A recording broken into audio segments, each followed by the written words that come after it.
Primero, bueno, vamos a ver cómo hacen para pararme a los 15 minutos. Quienes me conocen saben a qué me refiero. Voy a tratar de cumplir, aunque seguramente esa promesa no despierte confianza de antemano. Bueno, en primer lugar quiero agradecer a los organizadores, al vicegobernador de la provincia, Daniel Salvador, y digamos, por varias cuestiones. En primer lugar, por haber organizado algo como esto. El juicio por jurados es una gran deuda en el país, era una deuda en la provincia de Buenos Aires. La provincia de Buenos Aires fue una pionera en la implementación de sistemas acusatorios, y un sistema acusatorio sin jurados siempre es un sistema acusatorio incompleto. De ahí la trascendencia de que hayamos dado este importante paso. Me van diciendo, ¿no?, del tiempo, porque si no, cuando van faltando 2 o 3 minutos me avisan y voy redondeando. Y aparte de esto, a partir de acá, quería agradecer específicamente que nos hayan tenido en cuenta a nosotros para este evento. No es menor que se realice en el Senado, es decir, el jurado es algo que viene funcionando bien, viene funcionando muy bien, mejor de lo que creo incluso esperábamos, porque la puesta en marcha de todo sistema trae muchos problemas. Y este momento es un momento de consolidación y necesita del apoyo de todos los operadores y necesita apoyo político, y por eso simbólicamente es bastante importante que estemos hoy acá para estas jornadas. A partir de acá voy a empezar con la parte más académica, digamos, que es la que me toca, y me pareció interesante resaltar al jurado como modelo acusatorio por excelencia, es decir, como norte del sistema acusatorio. Cuando el constituyente optó por el sistema de jurados, no lo hizo aleatoriamente, sino que precisamente estaba pensando en eso. Digamos, había toda una manera de trabajar, implica un sistema de enjuiciamiento que es el sistema de los jurados. Si uno le pregunta a un abogado gringo cuál es el sistema que ustedes tienen, diría un sistema de jurados, no diría es un sistema acusatorio. Decir tengo un sistema acusatorio con jurados sería una redundancia. Sería en todo caso necesario aclarar lo contrario. Tengo un sistema acusatorio sin jurado y eso sería lo extraño. Y esto es bien gráfico si evaluamos al sistema de jurados a la luz de las características definitorias de un sistema acusatorio. Un sistema acusatorio, todos sabemos, es oral, público, continuo y contradictorio.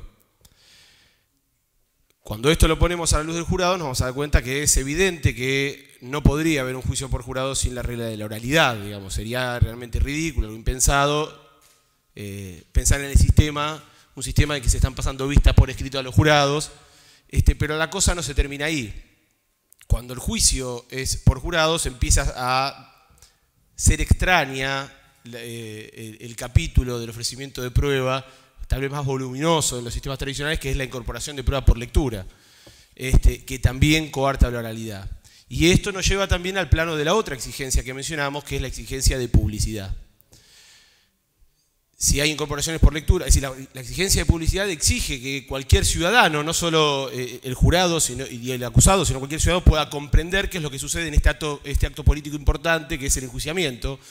Y si el juicio se va a centrar en fojas y fojas, o se da por incorporado por lectura o cosas por el estilo, está claro que quien esté presente jamás va a poder comprender qué es lo que sucedió. Después nos sorprendemos, decimos, ¿cómo puede ser que no comprendan que la decisión fue correcta? Bueno, en realidad no se comprende porque nadie entendió qué es lo que se estaba discutiendo.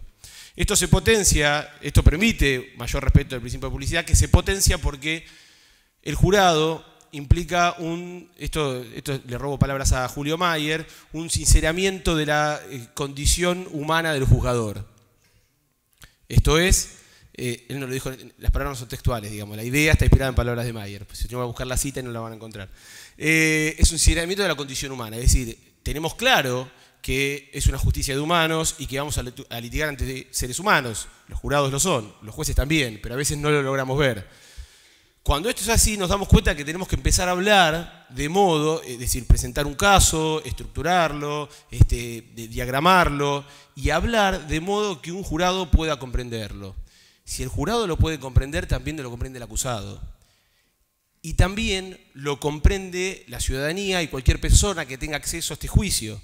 Y acá se logra una mayor satisfacción del principio de publicidad. No basta para la satisfacción del principio, abrir las puertas y que cualquier ciudadano pueda ingresar. También necesitamos que ese ciudadano que ingresa entienda lo que se ha discutido. Recuerdo que cuando fue el primer juicio de la provincia, un periodista del diario Clarín había terminado el juicio, el jurado estaba deliberando y le pregunté la opinión y me dijo que estaba fascinado porque él cubría casos judiciales desde hacía muchísimos años y por primera vez había entendido qué es lo que se estaba discutiendo y qué es lo que pasaba en este juicio. De hecho, él dijo, no lo pueden condenar, y el veredicto fue de no culpabilidad. Pero el periodista ya lo sabía, digamos, de antemano dijo, no lo pueden condenar a esta persona, porque había entendido qué es lo que se estaba discutiendo. La columna de opinión o la nota que después publicó fue consecuente con esto. La otra característica, dijimos oralidad, publicidad, dijimos que es continuo. Una característica de los sistemas de jurados en todo el mundo, esto lo ha comprobado Neuquén y está pasando en Provincia de Buenos Aires, es la concentración. Los juicios duran menos de lo que suelen durar. Un juicio muy complejo, 2 o 3 días, se terminó. Porque está el jurado, somos conscientes que no podemos hacer perder el tiempo al jurado, sería impensado dejar de hacer cuartos intermedios de modo a hacer una audiencia por semana o cuestiones por el estilo, se hace mayor concentración y hay la continuidad del debate. Y finalmente dijimos que la otra gran exigencia era que el juicio debe ser contradictorio.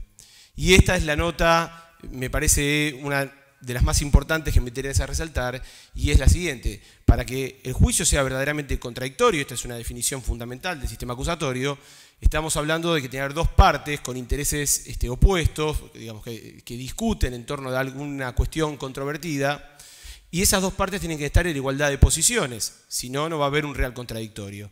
Para que esas dos partes estén en igualdad de posiciones, tiene que haber un juez que esté en una posición de imparcialidad. Es frente a un juzgador, mejor dicho, si un término más feliz, que esté en una posición de imparcialidad. Es frente a ese juzgador que se define la igualdad de posiciones, o sea, el famoso triángulo que vemos con acusación, defensa y juzgador. Bueno, la distancia entre juzgador y las dos partes en disputa es lo que nos va a definir si estamos o no ante igualdad de posiciones. Y el jurado, como parte de un diseño mucho más ordenado y controlado que los sistemas tradicionales, tiene una etapa específica para discutir la integración del tribunal, que es lo que se llama voir dire o audiencia de selección de jurados.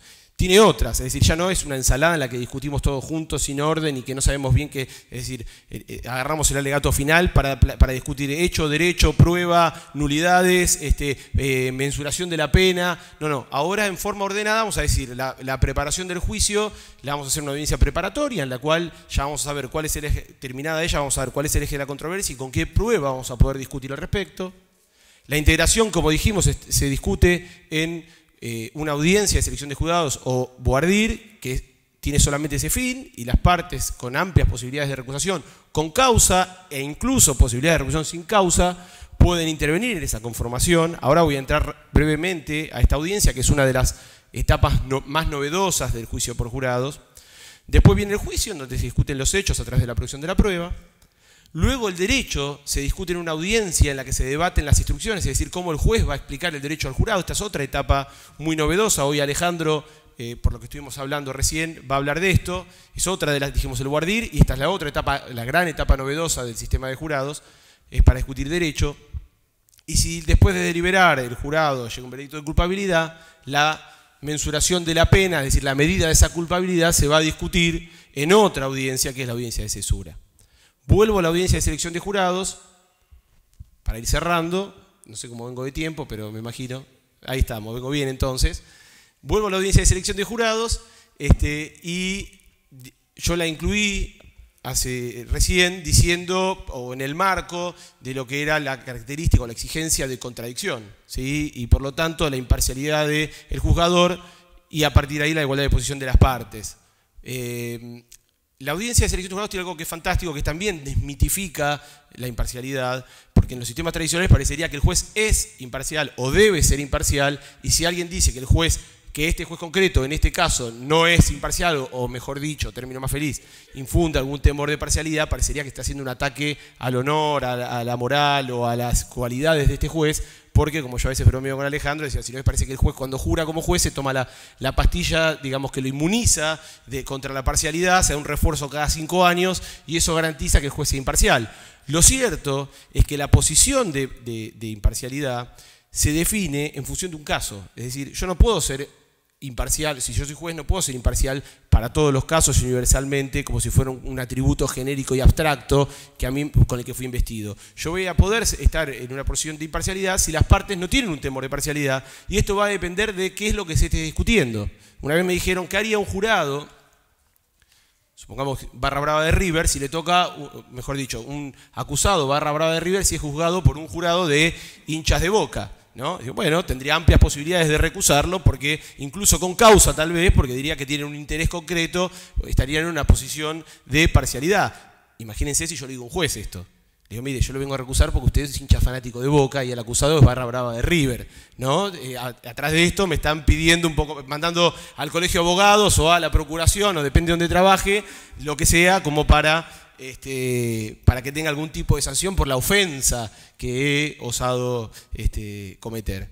En este caso, la confrontación del jurado se deja en cabeza de las partes en litigio. Es decir, son las partes las que tienen un caso, no el juez. Por lo tanto, son las partes las que van a saber qué potenciales jurados le inspiran temores de parcialidad. Y los van a sacar. Y esos temores solo pueden definirse en relación a un caso. Una característica clave es que las partes no pueden decidir, como el nombre lo indica, quién va a quedar en el jurado. Al jurado no se lo selecciona, al jurado se lo deselecciona. Yo no voy a poder decir de todo el panel quién va a quedar.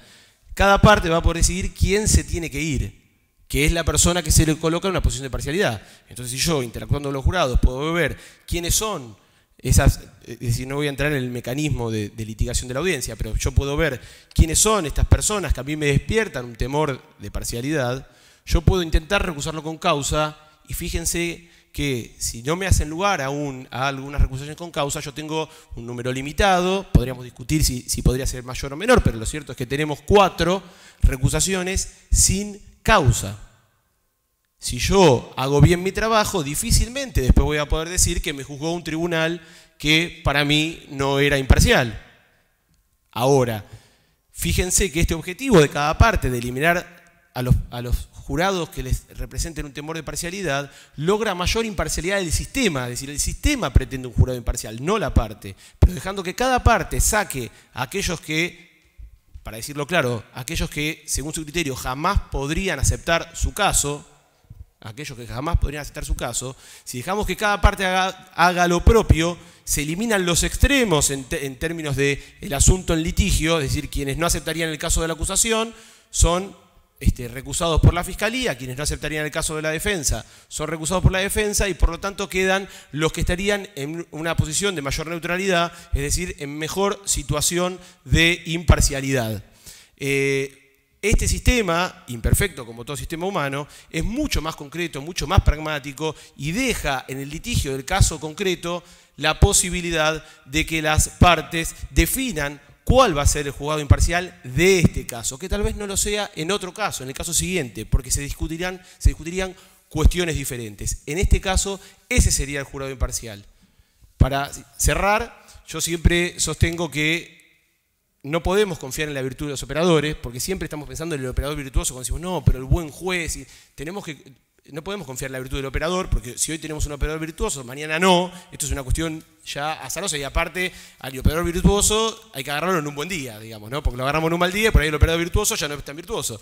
Entonces lo que tenemos que hacer es lograr que el sistema nos garantice una determinada calidad de proceso, y a los efectos de lograr la imparcialidad del juzgador, parecería que la humanidad no ha conocido un mejor sistema como para caminar hacia ese objetivo. Cierro con esto. Muchas gracias.